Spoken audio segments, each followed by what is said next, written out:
സംസ്ഥാനത്തിൻ്റെ 23ാമത്തെ ഗവർണറായി രാജേന്ദ്ര വിശ്വനാഥ് ആർലേക്കർ ഇന്ന് സത്യപ്രതിജ്ഞ ചെയ്ത് അധികാരമേൽക്കും. ഇന്ന് രാവിലെ 10 മണിക്ക് രാജ്ഭവനിലാണ് സത്യപ്രതിജ്ഞ. ഹൈക്കോടതി ചീഫ് ജസ്റ്റിസ് നിതിൻ മധുക്കർ സത്യവാചകം ചൊല്ലിക്കൊടുക്കും. ഉമേഷ് ബാലകൃഷ്ണൻ തിരുവനന്തപുരത്ത് ചേരുകയാണ്.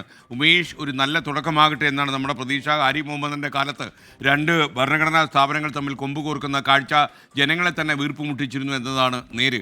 അവർ ജനങ്ങൾക്ക് നന്മ ചെയ്യുന്നതിന് പകരം കൊമ്പ് കോർക്കാനും രണ്ടുപേരുടെ ഭാഗത്തേക്കാളും എനിക്ക് തോന്നുന്ന ഗവർണർക്ക് ഒരു പടി മുന്നിലായിരുന്നു ആ കാര്യത്തിലെന്ന് വേണം പറയാൻ. പറയൂ. Good morning എക്സാൻ. എന്തായാലും വലിയ പ്രതീക്ഷയോടുകൂടി തന്നെയാണ് സംസ്ഥാന സർക്കാരും പുതിയ ഗവർണറെ കഴിഞ്ഞ ദിവസം സ്വീകരിച്ചിരുന്നത്.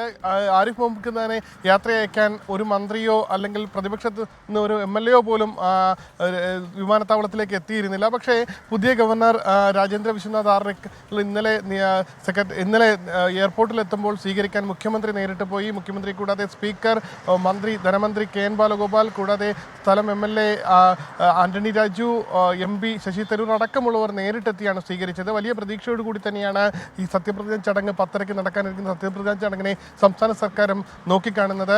23ാമത്തെ ഗവർണറായി 10:30 രാജേന്ദ്ര വിശ്വനാഥ് ആർലേക്കർ ചുമതലയേൽക്കും.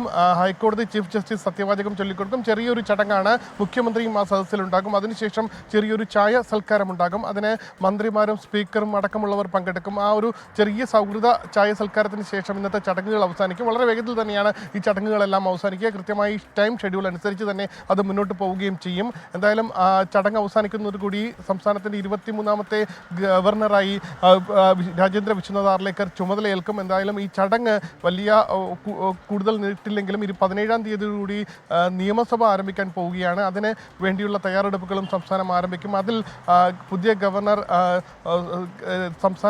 സ്വാഭാവികമായി സംസ്ഥാനത്തിൻ്റെ നയപ്രസംഗം നടത്തേണ്ടത് ഗവർണറാണ്. ഗവർണറുടെ ഒരുപക്ഷെ ഔദ്യോഗികമായി ആദ്യ ചടങ്ങും അതാകാനാണ് സാധ്യത.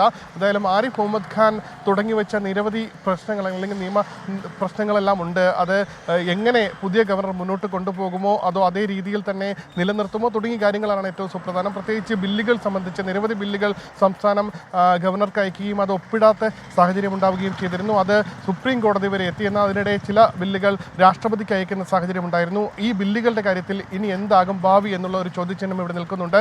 അതുകൂടാതെ സർവകലാശാലകൾ സംബന്ധിച്ചുള്ള തർക്കങ്ങൾ, സർവകലാശാലകളിൽ ഈ പുതിയ 3 സർവകലാശാലകളിലെ VC-മാരെ കണ്ടെത്താനുള്ള സെർച്ച് കമ്മിറ്റി സംസ്ഥാനം ഇപ്പോൾ നിയമിച്ചു കഴിഞ്ഞു.